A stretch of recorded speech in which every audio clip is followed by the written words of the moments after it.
Olá pessoal, tudo bem? Meu nome é Heitor Boralho, eu sou professor dos cursos de Ciências Biológicas e Biomedicina da Universidade Anhanguera de São Paulo, campus Avenida Industrial em Santo André.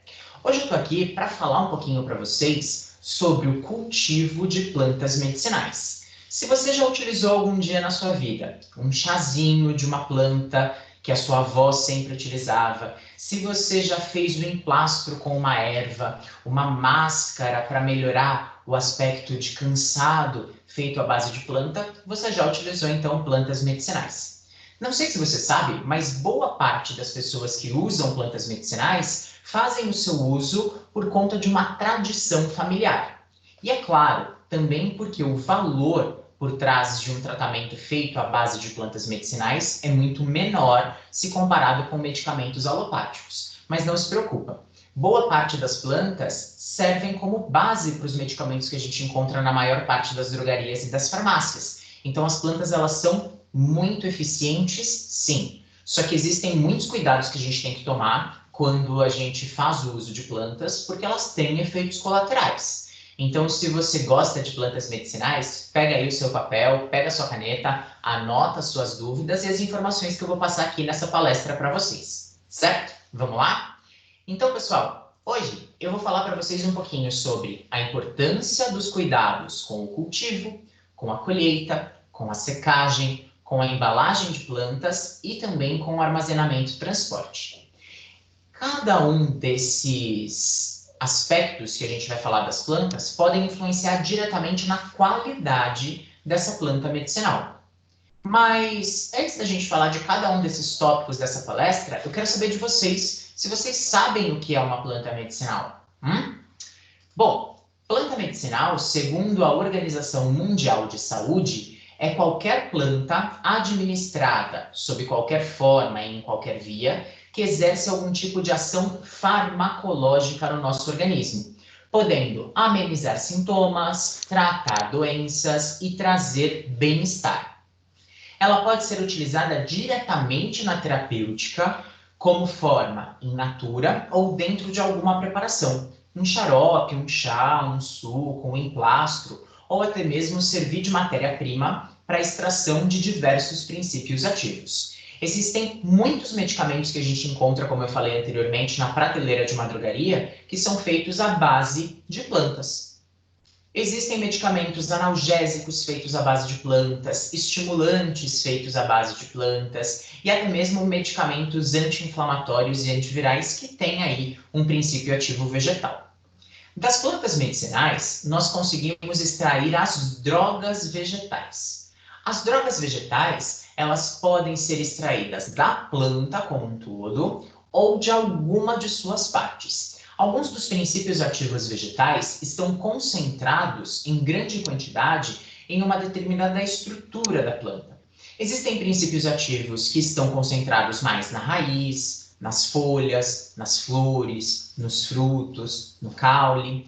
E toda a ciência por trás da farmacognosia de plantas e também da farmacobotânica visa descobrir aí onde esses princípios ativos estão e como melhor aproveitá-los. Lembra que eu falei para vocês que boa parte da população utiliza plantas medicinais por influência familiar, por tradição familiar? Existe uma área dentro das ciências biológicas chamada de etnobotânica, que visa estabelecer essas relações existentes entre as pessoas e as plantas, buscando as ligações étnicas por trás desse uso de plantas medicinais. É assim, por exemplo, que a gente descobre como uma população tradicional indígena faz uso de uma determinada planta na mata e por que essa planta tem um efeito de acordo com aquele sintoma ou com aquela doença, e assim a gente consegue pesquisar mais a fundo em laboratório, isolar muitas vezes um princípio ativo ou até mesmo isolar a substância que a planta produz e conseguir aí um novo medicamento. O nosso planeta é riquíssimo em plantas e nós não conhecemos nem um terço de todas as plantas e de todas as drogas vegetais existentes. Daí a importância de biólogos e farmacêuticos se unirem para pesquisar essa riqueza que a gente tem na nossa biodiversidade. Mas vamos voltar aqui no assunto de droga vegetal. Então, como eu falei, as drogas vegetais, elas podem estar isoladas em uma parte da planta ou estar distribuídas na planta como um todo. Dependendo de como a planta é coletada, é seca e é transportada, eu posso diminuir ou manter a quantidade de droga vegetal naquela planta. Então, uma pessoa que quer fazer uso de plantas medicinais, ela precisa saber coletar, saber a hora de coletar, saber como secar e estabilizar a planta, saber como transportar, como armazenar, senão ela vai perdendo qualidade naquela planta e o princípio ativo vegetal tem o seu efeito diminuído. Lembre que, se eu tenho esse princípio ativo, essa droga vegetal, isolada em uma determinada parte da planta, por exemplo, na folha, não vai adiantar eu utilizar a casca dessa planta se eu quero o princípio que está na folha, ok? Então, a gente precisa sempre saber onde a droga vegetal se localiza na planta, como eu beneficio essa parte do vegetal e como eu preparo o meu preparado vegetal, como eu faço aí o meu xarope, o meu chá da melhor forma para conseguir efetivamente extrair da planta o que ela tem de melhor. Bom, a partir do momento que a gente conhece onde está a droga vegetal e como ela age, é que são formulados os medicamentos fitoterápicos. O medicamento fitoterápico ele é obtido empregando-se exclusivamente matérias-primas vegetais. Hoje a gente tem uma série de indústrias fitoterápicas que visam aí extrair essas drogas vegetais e beneficiá-las em medicamentos. Mas você pode continuar fazendo uso do seu chá, você pode continuar fazendo uso do seu cataplasma, você pode continuar fazendo uso do seu suco sem problema nenhum. Os medicamentos fitoterápicos, eles têm toda uma pesquisa para garantir a sua eficácia e também estabelecer os riscos do seu uso. Então, lembre-se, não é porque é de base natural que não faz mal. As plantas medicinais, elas têm efeitos colaterais, sim, e a gente só vai fazer o uso de um medicamento fitoterápico com prescrição médica e com auxílio de alguém que efetivamente conheça aquela planta. As plantas medicinais que são utilizadas para a produção de medicamentos que a gente encontra hoje nas drogarias e farmácias, elas são extremamente bem estudadas em ensaios clínicos, em ensaios científicos, para que a gente consiga efetivamente descobrir qual é a ação e o risco que essa planta pode trazer para a nossa saúde. Bom, a ciência por trás de tudo isso é a ciência da fitoquímica.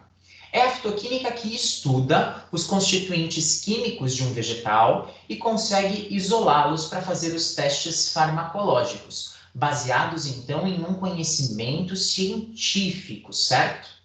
Mas boa parte desse conhecimento fitoquímico e fitofarmacológico vem de observação direta das populações tradicionais dentro da etnobotânica, como eu havia falado para vocês anteriormente, que é aquela ciência que busca a relação entre a população e as plantas. É importante que a gente saiba que as plantas elas só têm princípios ativos medicinais porque elas utilizam esses princípios ativos para a sua vida. Então, nós estamos nos beneficiando de um produto que as plantas sintetizam para se manterem vivas no ambiente. O metabolismo de um vegetal ele pode ser dividido didaticamente em duas partes: o metabolismo primário e o metabolismo secundário.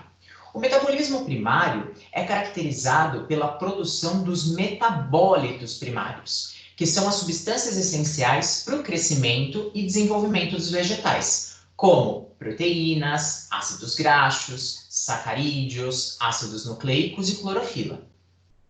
Já os metabólitos secundários são relacionados diretamente com a defesa da planta no ambiente. Uma planta produz metabólitos secundários para que ela se defenda de agentes agressores do meio e consiga sobreviver no bioma.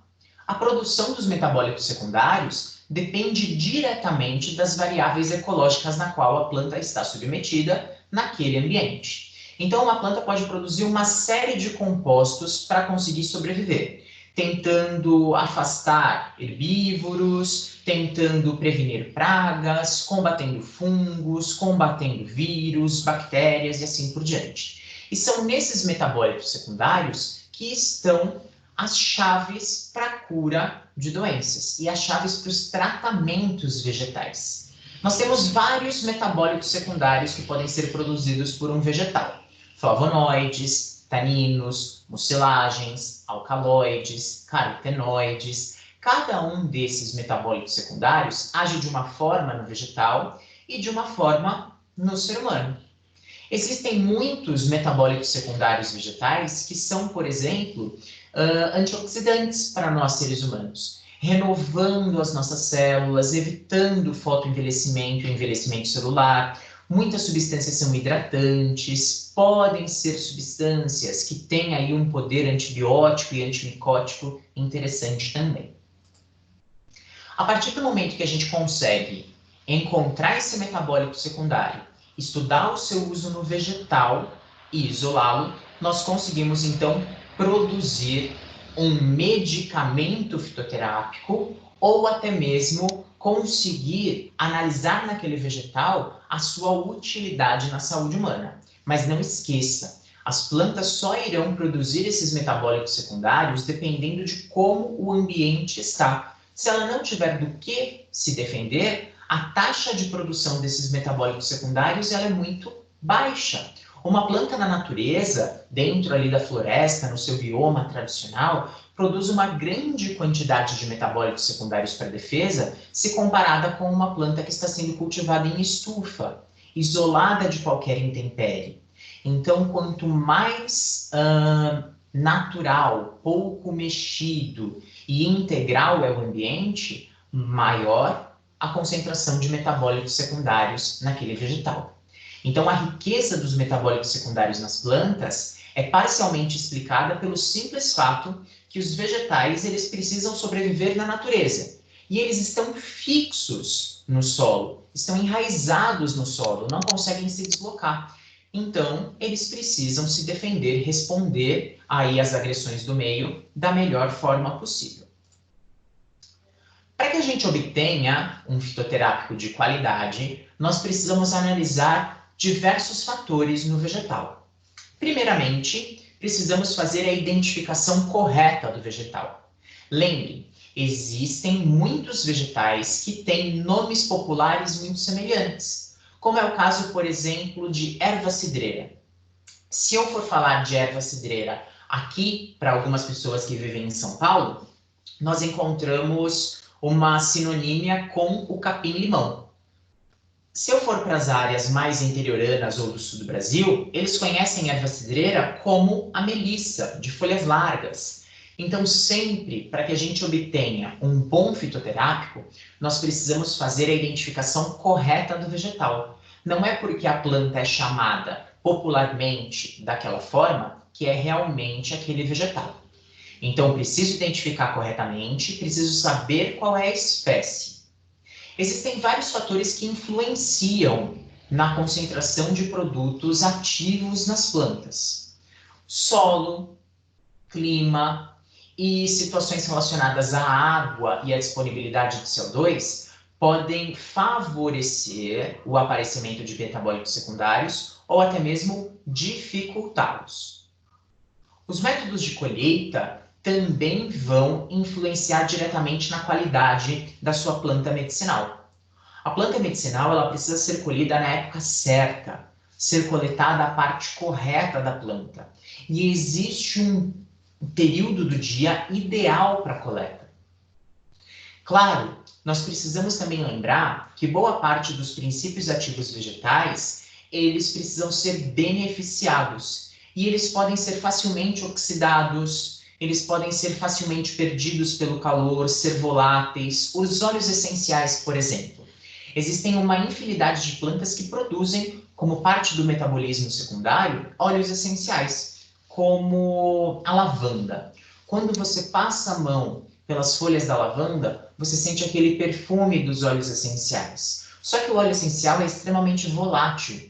Em um dia quente, se esse óleo essencial isolado estiver sob uma bancada destampado, ele vai volatilizar, ele vai perder atividade e vai se difundir para o ar e você vai perder o seu óleo.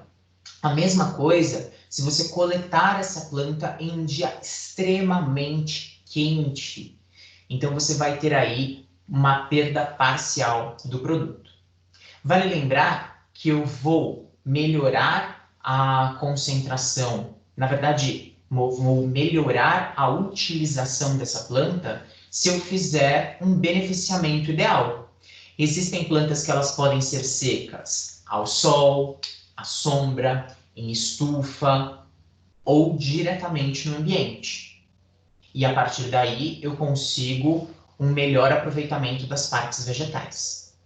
Vale lembrar também que o armazenamento vai garantir qualidade da nossa planta. A gente nunca vai armazenar as plantas em sacos plásticos, porque a planta sua no saco plástico. Ela perde a água fica ali e favorece o aparecimento de micro-organismos. Nós nunca vamos conservar uma planta depois de colhida em ambiente úmido, certo? Então, existem uma série de princípios para que a gente consiga aí melhorar a obtenção de um produto fitoterápico e a obtenção de um agente ativo de uma planta. Assim quanto ao uso de solventes. Existem plantas que elas precisam ter a extração das suas drogas vegetais com solventes. Geralmente álcool de cereais, por exemplo, em alguns casos glicerina. Eu preciso saber qual é o solvente que eu vou utilizar e como eu vou fazer a extração. É por percolação, é por maceração, para garantir que eu vou extrair o melhor daquela planta e poder utilizá-la da melhor forma. Bom, existem alguns fatores, como eu falei para vocês, que influenciam diretamente na produção de princípios ativos e também no cultivo de plantas medicinais. As plantas medicinais, elas têm um valor muito grande para a nossa saúde. Lembra que eu falei que boa parte delas conseguem ajudar no tratamento de uma série de sintomas, de doenças, e também prevenir muitas vezes o aparecimento de algumas infecções. Só que a qualidade dessa planta vai depender de como ela é produzida e de como seus princípios ativos são extraídos. Plantas aromáticas, que são aquelas plantas extremamente perfumadas, ou plantas condimentares, que a gente utiliza como temperos, como orégano, alecrim, pimentas, elas produzem uma grande quantidade de princípios ativos. No entanto, se eu cultivá-la da maneira errada ou extrair esses princípios da maneira errada, eu vou perder qualidade. O objetivo do cultivo de plantas medicinais é obter um produto de qualidade, uma folha de qualidade, uma flor de qualidade, uma raiz de qualidade, fazendo com que a gente tenha princípios ativos em um teor adequado para a utilização. Bom, um dos primeiros fatores que influenciam diretamente o cultivo e a produção dos princípios ativos vegetais é a altitude.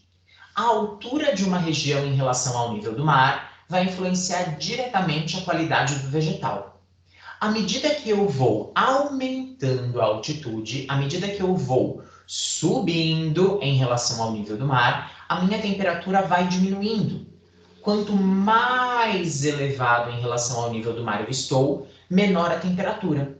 E isso pode influenciar diretamente o crescimento de uma planta medicinal. Muitas vezes, existem plantas que elas não toleram uma temperatura muito baixa, não podendo ser cultivadas em regiões montanhosas.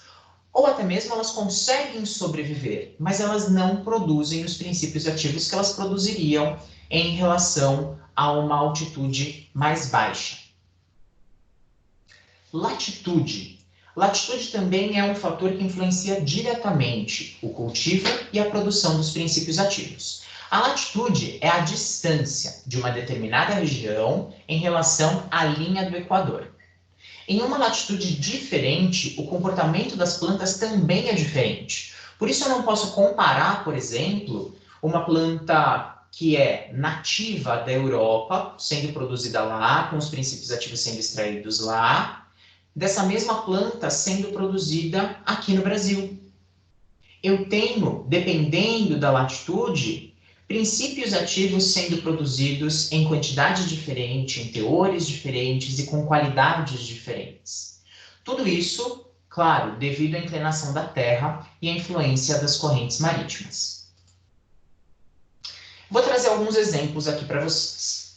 Eu tenho duas plantas aqui, ó, muito utilizadas medicinalmente. A Datura stramonium, conhecida como trombeteira, essa de flores brancas bem grandes, e o Rosmarinus officinalis, popularmente chamado de alecrim. A trombeteira, ela é rica em alcaloides quando cultivada na latitude sul. Algumas espécies do hemisfério norte não florescem ou não frutificam no hemisfério sul. O alecrim, por exemplo, ele é uma espécie do hemisfério norte e ele tem uma dificuldade muito grande de florescer aqui no hemisfério sul. Muitas vezes ele até floresce aqui no hemisfério sul, mas ele não consegue frutificar e produzir suas sementes. Então, a gente tem essas mudanças no comportamento vegetal de acordo com a latitude, tá bom? A mesma coisa que eu tinha comentado anteriormente. A Datura stramonium, ela é rica em alcaloides quando cultivada aqui no hemisfério sul, mas quando cultivada lá no hemisfério norte, a quantidade de alcaloides dela cai muito, tá bom? Bom, um outro fator importante quando a gente vai pensar no cultivo e na produção de princípios ativos vegetais é a temperatura. Para cada espécie vegetal, existe uma temperatura mínima tolerável, uma temperatura ideal para sua vida e uma temperatura máxima suportada pelo vegetal. Assim como eu tenho latitudes distintas no mundo, eu tenho temperaturas distintas nessas diferentes latitudes e nas diferentes altitudes. Existem plantas que elas são tropicais e elas precisam dessa temperatura mais quente para conseguir efetivamente produzir os seus princípios ativos. Se você levar essa planta tropical para uma região temperada ou para uma região polar, ela não vai produzir esses mesmos princípios ativos. O contrário também existe. Plantas que são típicas de regiões frias, quando trazidas aqui para as zonas tropicais, podem ter um cultivo muito prejudicado e uma produção muito baixa de princípios ativos. Um exemplo que a gente tem disso é a camomila e o capim-limão, também chamado de capim-cidreira. A camomila, Matricária camomila, ela é cultivada aqui no Brasil no inverno e o capim-limão, ele se desenvolve melhor no verão. A camomila ela precisa de uma temperatura mais baixa para conseguir se desenvolver, enquanto o capim-limão precisa de uma temperatura um pouco mais elevada para se desenvolver melhor. E quando a planta ela está bem desenvolvida, que você percebe simplesmente pela observação que ela está bonita, as folhas estão bonitas, aquele verde uniforme, ela tem um aspecto de saudável, significa que essa planta está mais adaptada àquele ambiente, eu tenho uma melhor condição de vida para ela. Agora, se ela está sempre murchinha, com manchas nas folhas, com as folhas dobradas ou com poucas folhas e aquele verde apagadinho, ela não está feliz, ela não está bem naquele ambiente. Você precisa olhar para o vegetal e ele transmitir para você que ele está saudável. Por isso é importante você sempre observar a sua planta medicinal que você está cultivando aí na sua casa. Muitas vezes eu mesmo já tentei por muito tempo cultivar camomila aqui no apartamento e eu não consigo. Mesmo tentando cultivá-la nas épocas mais frias do ano, ela não se adapta, porque ela não é dessa região. Agora, quando eu planto capim-limão, ele vai super bem, mesmo aqui na minha sacada. E eu acho que você já deve ter percebido isso aí na sua casa também. Vamos lembrar uma coisa super importante aqui, pessoal. Se você tem um espacinho na sua casa, pode ser até um vasinho ou uma garrafa PET. Tenha sempre capim-limão em casa. Além dele ser uma planta super bonita para você ter aí como aspecto de decoração, ele produz um suco e um chá extremamente relaxante. Ele ajuda na regulação da sua pressão arterial e ele traz para você uma noite de sono incrível. Então tenha capim-limão aí na sua casa, tá bom? Luz. Luz é um outro fator que pode influenciar na produção de princípios ativos e do cultivo de plantas também.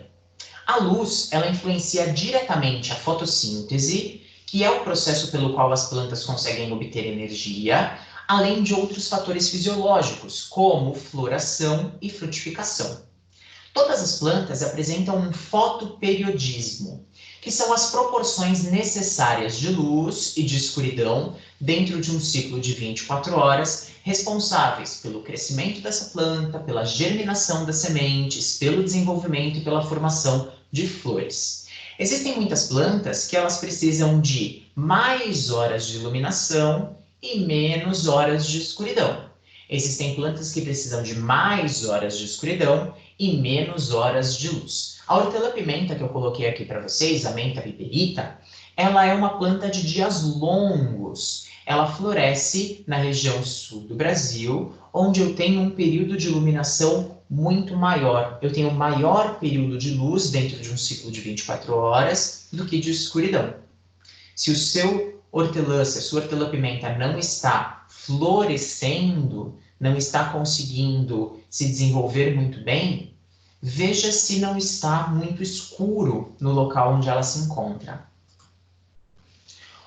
Outro exemplo que a gente tem aqui são da camomila recutita, a erva de Santa Maria e o tansagem, que eu coloquei aqui em ordem para vocês. A camomila, a erva de Santa Maria e o tansagem, eles precisam de luz na semente, luz incidindo sobre a semente para que a semente germine. Eu não posso, por exemplo, comprar aquele saquinho de sementes que a gente vê em lojas de jardinagem e enterrar as sementes no solo. Porque essas sementes, as sementes dessas 3 plantas, da camomila recutita, da erva de Santa Maria e do tansagem, elas são sementes fotoblásticas positivas. Para quem não está habituado aí com a linguagem botânica, semente fotoblástica positiva é aquela semente que precisa de incidência de luz direta para conseguir germinar. Então você não pode enterrar essa semente dentro do seu vasinho e esperar que ela germine. Pode ser por isso que você compra lá a sementinha de camomila na sua loja de jardinagem e você vai plantar em casa e não nasce nada, porque você enterra. Ela precisa de luz direta. Vale lembrar que essas plantas também são excelentes para se ter em casa, hein? Mesmo que você compre secas. A camomila, ela traz um aspecto de rejuvenescimento enorme para a nossa pele, diminuindo linhas de expressão, super bem utilizada na estética. Para quem tem olheiras, é excelente fazer uma compressa com chá de camomila frio, tá? E também ela é uma ótima esfoliante natural da pele. Um sabonete feito com florzinhas de camomila é excelente. A erva de Santa Maria, que está aqui no centro da nossa imagem, que é conhecida popularmente como uma erva daninha, hoje chamada de punk, planta alimentícia não convencional, é magnífica para afastar insetos das nossas residências, para afastar também alguns tipos de ectoparasitas, como é o caso de pulgas, de piolhos, de carrapatos, então é super legal você ter em casa. E o tansagem, ele recupera os minerais que a gente perde durante um exercício físico muito intenso e, pasmem, essas folhinhas são excelentes para combater mofo de parede. Sim, se você tem o tansagem fresco, você pode amassar as folhas em um pilão ou triturar no liquidificador, diluir com um pouquinho de água e passar um pano lá na sua parede que está com um pouquinho de bolor, que está aparecendo aqueles pontinhos de mofo e desaparece, tá? Porque ela tem um poder antimicótico incrível. Bom, umidade também favorece e também pode dificultar aí o crescimento de algumas plantas. Você já deve ter reparado, se você tem plantas em casa, que se você rega muito o seu vasinho de planta, a planta morre. A raiz apodrece, ela fica encharcada e morre. Se você rega pouco, ela morre de sede também. Então você precisa ter aí um meio termo com relação à umidade, tá? Só que a umidade, ela não está relacionada diretamente ao solo que você plantou a sua erva medicinal, mas ela também está relacionada muito com a umidade relativa do ar. Em dias em que a umidade relativa do ar está mais baixa, você vai precisar melhorar a sua rega. Nos dias em que a umidade relativa do ar está mais alta, a sua rega tem que ser diminuída. Para cada espécie de plantas, existe uma rega distinta. Existem plantas que você pode regar uma vez por semana, existem plantas que exigem que você regue todos os dias. É sempre importante que você consulte o comportamento de cada uma das plantas, tá? O excesso de umidade reduz o teor de alcaloides produzidos em uma planta medicinal, principalmente as plantas da família Solanaceae, que são as plantas do tipo batata, a batata inglesa, por exemplo, é uma Solanaceae. Então, se você coloca muita água, o teor de alcaloides cai. Mas o excesso de água também favorece o aparecimento de óleo essencial em plantas aromáticas. Plantas aromáticas como o hortelã, plantas aromáticas como a lavanda, como o manjericão. Se você coloca bastante água, eu produzo mais óleos essenciais, mas cuidado, não vai afogar sua planta aí em casa não, tá bom? Plantas irrigadas, elas tendem a apresentar maior biomassa, maior quantidade de folhas, de caule, de raiz, porém menor quantidade de princípios ativos, tá? Então, plantas que você rega artificialmente, elas vão crescer, vão ficar bonitas, mas a concentração de princípios ativos cai. Lembra? Os princípios ativos servem para defender a planta na natureza. Na natureza, ela vai passar sede muitas vezes, ela vai ter animais predando ela e ela vai tentar se defender. Se você fornece todos os nutrientes e água, a chance de produção de princípios ativos é menor nas plantas. Bom, como eu vou escolher um bom local de plantio e quais espécies? O local de plantio, se você tem aí uma área na sua residência, um terreno perto da sua casa que você quer plantar, você precisa tomar alguns cuidados. Essas dicas que eu vou passar para vocês sobre o local de plantio é quando eu estou falando no plantio direto no solo, tá? Isso não vai influenciar se você estiver plantando num vasinho, tá bom? O vasinho é um ambiente menor, controlado, do que se comparado a uma área agricultável. O local de plantio, ele não deve ser próximo a áreas poluídas ou áreas que podem contaminar as plantas. Então, se você tem um terreno aí perto da sua casa que você queira plantar, cuidado. Esse terreno não pode ser perto de indústrias, de lavouras que utilizam agrotóxicos, não pode estar perto de estradas devido à fumaça liberada pelos veículos, não pode estar perto de córregos que recebam esgoto domiciliar ou industrial. As plantas, elas precisam ser plantadas diretamente no solo de maneira separada. As plantas que se adaptam à sombra devem ser plantadas nos locais mais sombreados. As plantas heliófilas, que estão mais adaptadas às grandes iluminações, precisam ser plantadas aí diretamente em um local que receba muita iluminação do sol. Senão você não vai conseguir melhorar o crescimento dessa planta. Então, planta de sombra na sombra, planta de sol no sol. Cuidado também, quando você for plantar uma erva medicinal diretamente no solo, cuidado ao observar o tamanho que essas plantas podem chegar. Existem plantas medicinais de porte arbustivo, que vão chegar aí 1,5 m, 2 metros. Existem plantas medicinais de porte arbóreo, que vão superar 5 metros de altura. Existem as plantas herbáceas, que vão ser mais rasteiras. Então, você precisa tomar cuidado aí com o tipo de planta que você vai colocar no seu solo e o tamanho do local que você tem. Ah, eu tenho problemas respiratórios, eu sei que o eucalipto é muito bom, eu vou plantar um eucalipto aqui na minha calçada. Primeiro, calçada está perto da estrada, não é legal você plantar ali. Segundo, você já viu o tamanho de um eucalipto? Ele chega a mais de 20 metros de altura. Você já viu que as raízes dele são tabulares, se desenvolvem próximo ao solo? ele vai estourar a sua calçada. Então não é o local de você plantar ali, tá bom? Então cuidado aí. Verifique se o local do plantio vai comportar a planta.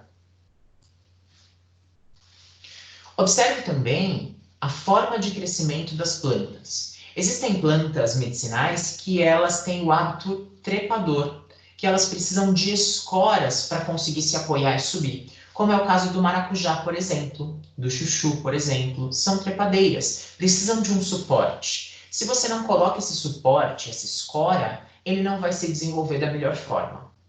Cuidado também com o local que você vai plantar uma planta medicinal, já que os animais podem diminuir muito a qualidade das suas plantas.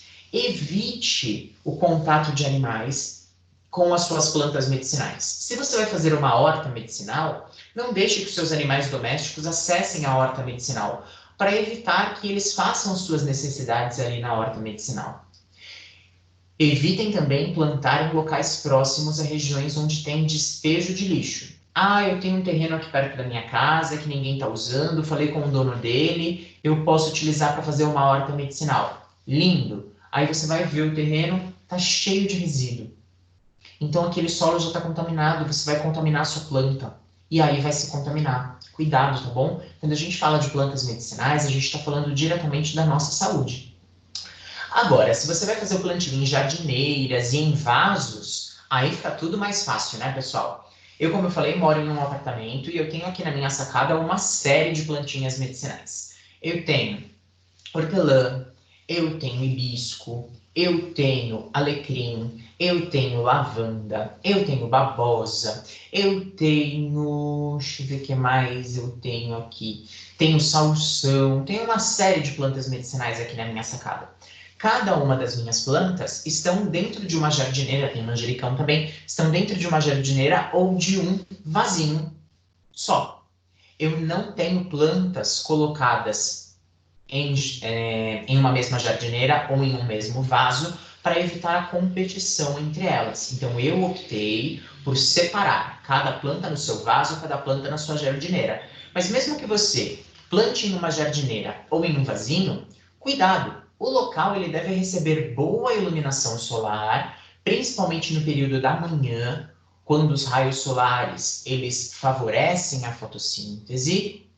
E quando o sol está muito forte, período do meio-dia em diante, essa planta não pode estar em incidência direta com a luz, senão o excesso de iluminação solar queima as folhas.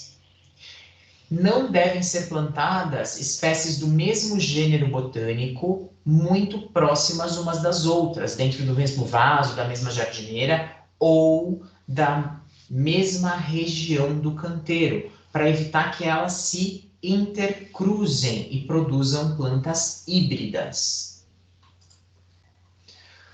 E aí, beleza, plantei a minha erva medicinal, estou cultivando a minha planta medicinal, vou colher. Vou colher para fazer um chá, vou colher para secar, já que essa planta vai passar aí por um período de vida que ela vai diminuir a sua quantidade de folhas, então eu vou coletar e vou secar para armazenar. Cuidado na colheita.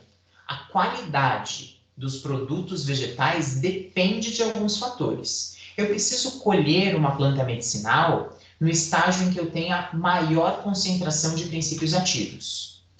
Para coletar uma planta medicinal, eu preciso fazer um correto manuseio durante e após a colheita.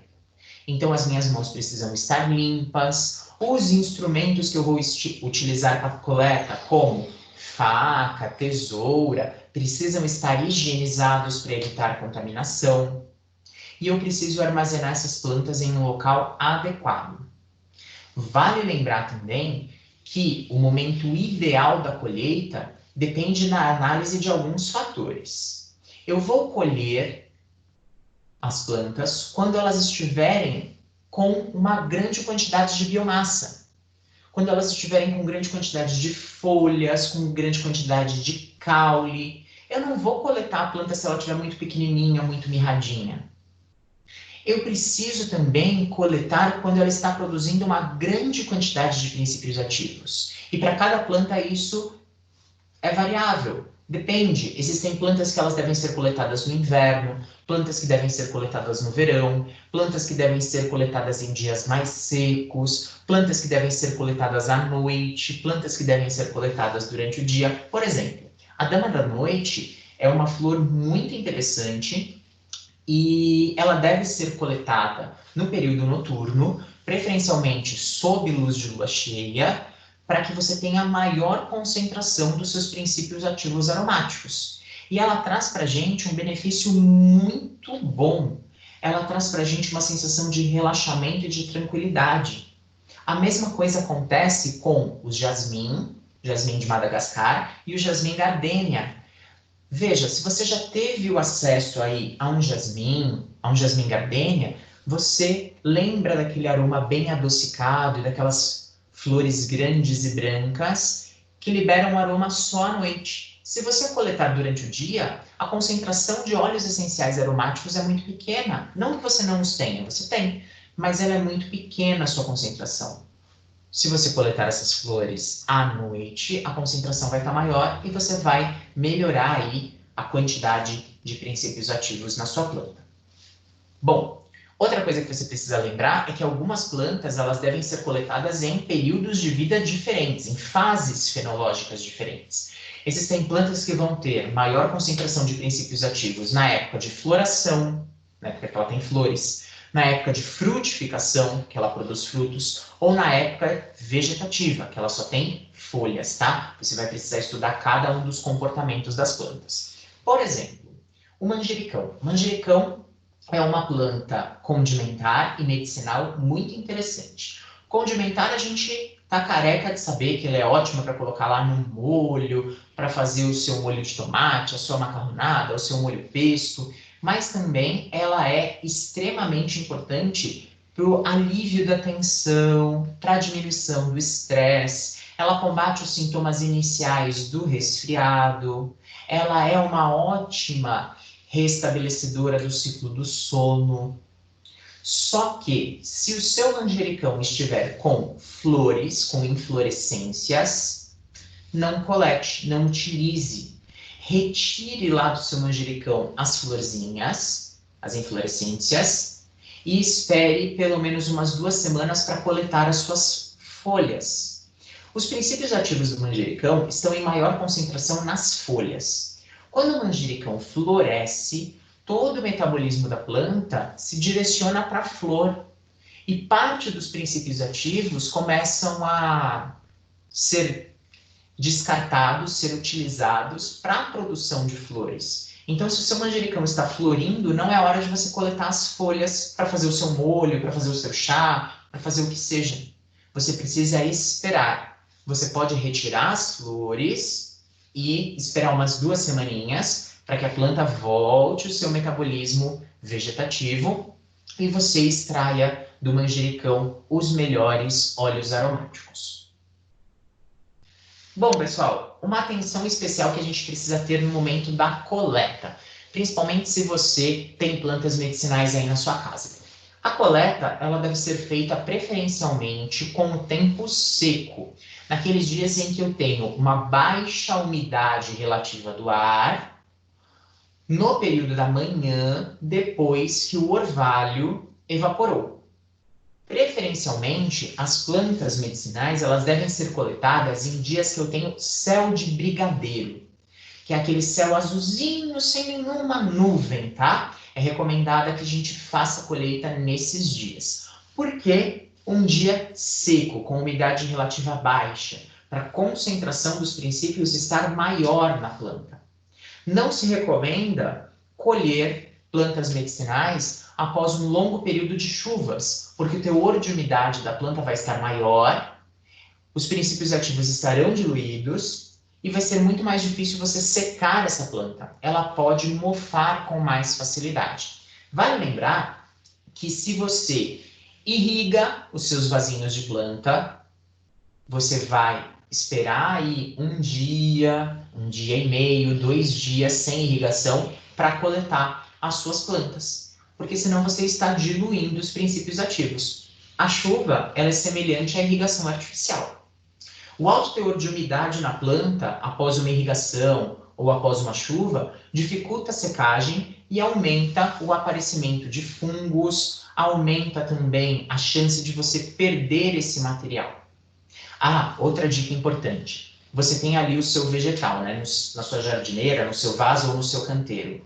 Nunca colha mais do que 1/3 da planta, porque essa planta ela precisa voltar a viver, ela precisa se recuperar. Então eu nunca vou colher mais do que 1/3 do vegetal, certo? Bom, continuando aqui, é importante que a gente colha somente as plantas saudáveis. Se você está vendo ali na flor, na folha que você quer coletar alguns tipos de parasitas, a folha está meio queimadinha, está com fungo, não colete. Colete somente a parte saudável, não colete as partes indesejáveis.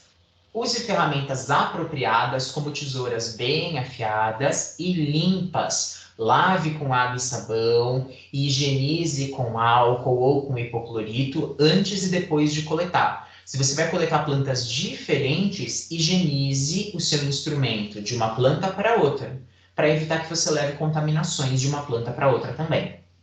E nunca coloque o material recém-colhido diretamente sobre o solo ou no chão.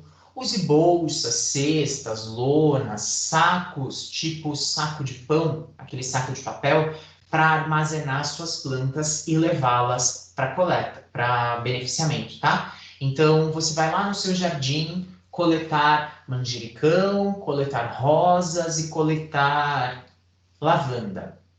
Leve uma cesta ou leve 3 sacos de papel diferentes para que você colete e acondicione.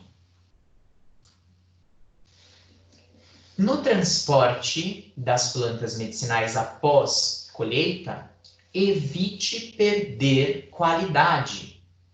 O transporte ele deve ser feito sempre de maneira segura. As plantas devem ser acondicionadas em sacos em que ela consiga respirar, então sacos de papel, sacos de tecido ou sacos de juta. Você não pode, se você estiver coletando em grande quantidade, encher muito o saco de plantas, senão ele fica super lotado, as plantas começam a perder umidade e começam a fermentar. Não empilhe sacos de coleta para evitar a compactação das plantas. O produto colhido ele vai ser transportado e mantido em ambiente fresco, sob abrigo de luz e de sol direto, para evitar a fermentação. Agora que você já conhece um pouquinho mais sobre as técnicas e os fatores que influenciam diretamente o cultivo das plantas medicinais, eu tenho uma atividade para você fazer aí em casa, tá? Então vamos aproveitar esse período que a gente está mais em casa, querendo trabalhar aí um pouquinho mais com o artesanato. Eu vou ensinar para vocês como fazer um vaso capilar. Vocês vão precisar de alguns materiais: estilete, garrafas PET, tesoura, uma chave tipo Phillips, solo, preferencialmente um solo adubado, próprio para cultivo, argila expandida ou pedriscos, cordão de sisal ou barbante, isqueiro, sementes ou mudas de plantas de sua preferência. O vaso capilar ele é feito diretamente com as garrafas PET. A primeira coisa que você vai precisar é pegar uma garrafa PET, retirar o rótulo dela e higienizá-la muito bem, para retirar qualquer resíduo que exista de suco, de refrigerante ou afim. Fez isso, você vai cortar a garrafa PET ao meio, como você está vendo aqui nessa imagem. Depois, você vai, com o auxílio da chave Phillips aquecida pela chama produzida pelo isqueiro, você vai perfurar a tampa da garrafa PET. Você vai furar a tampa da garrafa PET com a sua chave tipo Phillips aquecida e vai passar pela tampa o seu barbante ou o seu sisal. Na parte de dentro da tampa, você vai colocar aí o seu sisal, o seu barbante e dar um nozinho na parte que fica voltada para dentro da garrafa, como você está vendo aqui, ó. Então eu tenho a tampa, eu tenho barbante para um lado, barbante para o outro, e do lado de dentro da tampa, o meu barbante tem um nozinho, tá bom? Terceiro ponto, você vai rosquear a tampa no gargalo da garrafa, como você está vendo aqui na imagem. Depois, essa parte onde está a tampa, você vai fazer camadas. Você vai colocar a sua argila expandida, o solo e acondicionar a sua mudinha ou a sua semente.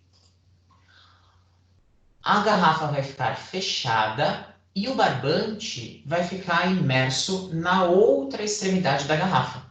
Você vai colocar água dentro da parte inferior da garrafa PET, vai posicionar a parte superior dentro da inferior, vai colocar a argila expandida e o solo, vai plantar sua semente ou a muda, e a água vai subir pelo barbante e irrigar a planta.